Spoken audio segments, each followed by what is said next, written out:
Fearing a new energy crisis, Europe wants to change the way it powers itself. Europe's electricity prices are structurally too high. For fossil fuels, we are completely dependent on expensive and volatile imports. European Commission President Ursula von der Leyen admitted the vulnerabilities of Europe's energy security, while ministers across the bloc demanded answers on a possible energy crisis.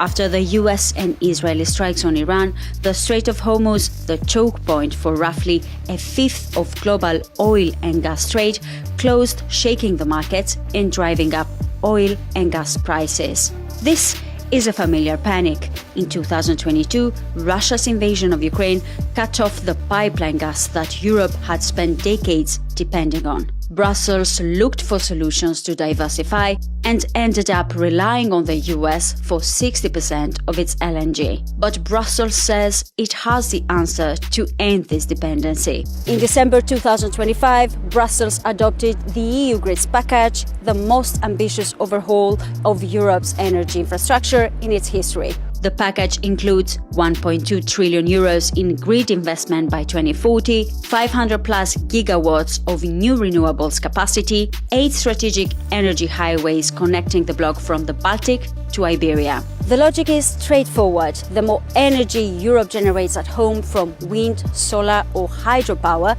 the less oil and gas it needs to import from abroad.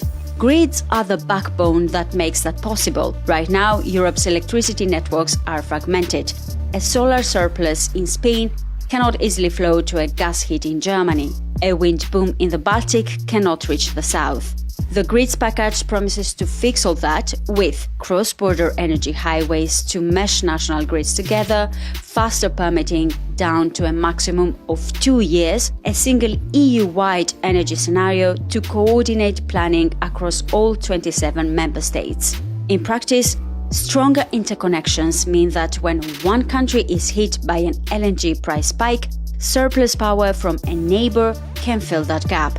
It also means less exposure to Hormuz-type disruptions, fewer binding wars with Asia for LNG cargoes, a system that can absorb shocks without emergency fossil purchases. The Grids Package won't lower the energy prices anytime soon, but it can remove the structural vulnerability that keeps putting Europe in the same position, depending on fossil fuels it cannot control and shipping through routes it cannot protect. The Commission, walking now on tightrope, wants these key projects running by 2030. For the full story, read our in-depth explainer on Euronews.com.